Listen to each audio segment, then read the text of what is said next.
Okay. Monu जी, आप अपनी life में कुछ करने के लिए या लाइफ के बारे में क्या एम रखे हैं? एम तो बहुत कुछ है, लेकिन घर परिवार को लेके मजबूर हैं, कुछ कर नहीं पा रहे हैं, घर से बाहर नहीं जा पा रहे हैं। तो इस उम्र में तो बहुत मन करता है बाहर रहने का, दुनिया देखने का। नहीं तो बाहर में आप रहिएगा तो उससे क्या भलाई होगा? मान के चलिए अगर आप बाहर में रहिए तो अपने लिए क्या कर पाइएगा? देखिए, बिना जब तक अभी का इंसान अगर बाहर का दुनिया नहीं देखेगा, सारा अभी कोई भी काम के बारे में दुनिया कितना आगे बढ़ गया है, तो ये सब का जानकारी थोड़ी यहाँ का सभी वो लोग तो यहाँ पाते पे भी जानकारी ले सकते हैं। हैं। यहाँ नहीं होगा। सुबह से जब आदमी रोड पे निकलता है या कहीं पे जाता है तो बहुत तरह का आदमी कुछ सीखता है, बिजनेस करता है। यहाँ पे बिहार एक ऐसा चीज़ है जो कि यहाँ पे काफ़ी गरीबी है या सीखने के लिए बहुत चीज़ है। ऐसा यहाँ पे वैसा सुविधा है ही नहीं, बिहार में कोई सुविधा नहीं है। तो हर आदमी यही चीज़ बोल के क्या करे, दिल्ली पंजाब में घर बना लेगा? घर नहीं बनाएगा, लेकिन मेहनत करना होगा बाहर जाके। तो बाहर में घर मेहनत कीजिएगा, फिर यहाँ पे आइएगा तो आपके पास वही समस्या फेस करना होगा। ऐसा नहीं है, अगर बाहर जाके अब सही ढंग से दिमाग के साथ सब मेहनत का यूज कीजिएगा तब जरूर सफल हो जाइएगा। तो बाहर में फिर आपको धंधा तो फिर करना होगा ना? तो वही तो बोल रहे हैं, बाहर में तो करने के लिए हम बेचैन हैं, लेकिन घर को लेके हम परेशान हैं। तो घर से परेशान है तो अगर ये परेशानी मान चलिए ख़त्म नहीं होता है तो लाइफ तो आपका ऐसे ही जा रहा है फिर। लाइफ तो हमको लग ही रहा है कि हम घर के चक्कर में बर्बाद कर रहे हैं। अरे इसका तो कुछ ना कुछ समाधान तो करना पड़ेगा आपको। अब क्या कीजिएगा, माँ को छोड़ दीजिएगा। नहीं नहीं, माँ को नहीं छोड़िएगा, इसीलिए तो हम तो मेन समस्या तो यही हम बात करते हैं ना कि बाहर में आप जाइएगा। बाहर जब जाइएगा तो माँ को छोड़ना पड़ेगा, और माँ के पास रहिएगा तो आपका करियर खराब हो रहा है। तो ऐसा कुछ सोचिए कि माँ के साथ साथ में आपका बिजनेस भी चले। यहीं पे जो संघर्ष है, जो समस्या है, उसका हल कीजिए। यहाँ पे बिजनेस का तो दिमाग लगा रहे हैं, लेकिन यहाँ का लोग और जितना ये दिखावटी जिंदगी जी रहे हैं यहाँ पर, जो है अगर आप कोई धंधा भी कीजिएगा तो आपके पास लंबा चौड़ा डिंग डोंग दे के आएगा। 3-4 दिन तक आपसे सामान एकदम खाएगा, पैसा वाला बन के दिखाएगा, और उसके बाद जो है उधार मांगने पर जो है अगर आप उसको नहीं देते हैं तो आपसे वही लड़ाई झगड़ा वाला मैटर हो जाएगा, और उसमें खून खराबा होगा, दोनों में से एक किसी को जेल जाना पड़ेगा, और ज़िंदगी यहीं ख़त्म हो जाता है इंसान का। तो ये सब अगर आपके साथ में ये सब समस्या हो रहा है तो बिहार में जितना भी व्यवसायी है, बिजनेसमैन है, उसको भी ये समस्या का सामना करता होगा। हाँ जरूर, तो 50-60% आदमी को ऐसा झेलना पड़ रहा है।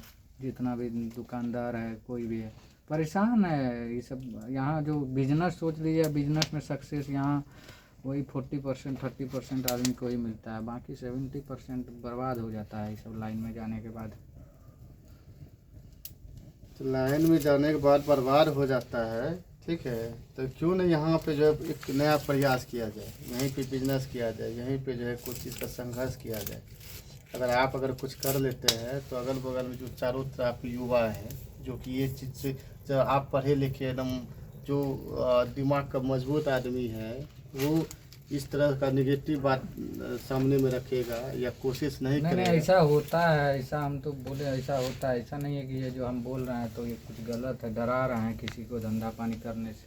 तो आप तो डरा ही रहे ना। अगर आप मान के चलिए आपके जैसा शिक्षित दिमाग का मजबूत युवा अगर ये सब नेगेटिव चीज़ बोलिएगा तो आपसे जितना भी कमज़ोर है, जो कम पढ़ा लिखा आदमी है, तो ये सब प्रयास भी नहीं करेगा। वो भी दिल्ली पंजाब में बोरा उठाएगा, ऐसा करता ही है, ऐसा नहीं। रेलवे में झाड़ू मारेगा, बहुत है, इन्वेस्ट करने से डरता है। अब लोन लेके क्या करेगा आदमी, कितना करेगा? यहाँ लोन लेके हमको नहीं लगता है कोई सक्सेस हो पाए। ये सब मैनेजमेंट लेके चलता है, वो पूरा उल्टा हो जाता है, गड़बड़ा जाता है, उधारी वाला सिस्टम। तो क्या इस आपका सरकार भी आपके साथ नहीं दे रहा है? सरकार को कोई लोन कराने जाइए तो आपसे इतना डॉक्यूमेंट मांगेगा जो आपके पास है ही नहीं। बहुत लोन भी आप सरकार का कुछ तो नहीं सरकार तो मिलता डेली वादा पे वादा करता है, योजना निकाल रहा है, मतलब उसका कोई लाभ या कोई चीज़ आपको नहीं मिल पा रहा है। क्या आपने कभी कोशिश किए हैं? बहुत बार कोशिश कर चुके हैं। आप वहाँ 3 साल का ITR मांगेगा, GST मांगेगा, और ये सब के लिए भी तो पैसा ही लगता है। अब करेंट अकाउंट बनाइए, उसमें 10,000 रुपया मिनिमम रखना पड़ता है, तो इसमें भी पैसा लगता है। तो बजट उतना रहेगा तब तो आदमी वहाँ ये सब करा के लोन अप्लाई करके कोई बिजनेस करेगा। मतलब आपका कहना है कि सरकार के द्वारा दिया गया गाइडलाइन के अनुसार जो है कभी उसमें आदमी लोन या कोई भी सुविधा नहीं ले पाएगा। नहीं ले पाता है। अरे पैसे वाले सबके लिए ये सब है, जिसके पास पैसा है वो सब कर सकता है। और बाकी जो सोचिएगा कोई युवा, स्टूडेंट, कोई बेरोजगार आदमी कोई रोजगार अपना कर पाए, वैसा नहीं होने वाला है। चलिए देखिए, अभी हमारे समाज के युवा जो है उसके पास में जो अपना ज़िंदगी का जो एम था या फिर ज़िंदगी में जो चीज़ करना चाह रहा था उस पर बात किए, और उन्होंने मतलब कि बहुत तरह का समस्या सामने में रखे जो कि सही भी है। आज के सरकार जो है एक से एक वादा करते हैं और युवा को बढ़ाने के लिए जो है एक से एक योजना निकालते हैं, लेकिन यहाँ पे जो बिचौलिया जो है या फिर जो कि जो सीनियर अधिकारी जो है इतना न गाइडलाइन का जो है या पेपर का मांग कर देता है, इसकी वजह से युवा सब जो है ठग हार के फिर वही किसी न किसी तरह से दिल्ली पंजाब जाने के लिए बेबस हो जाता है। ठीक है, हमारे सरकार से यही अनुरोध है कि आप जो है जो युवा जो है रामपुरा से जो जिस युवा के अंदर में स्किल है, ठीक है, उस पर विश्वास करके उस पर जो है मतलब राशि का जो है सहायता दिया जाए, ताकि युवा जो है छोटा मोटा बिजनेस करके जो है यहाँ कुछ अच्छा कर सके, ताकि जितना भी युवा है उनको एक दूसरे को देख के जो है बिजनेस और बढ़ाए और बिहार को मजबूत बनाने का काम करे।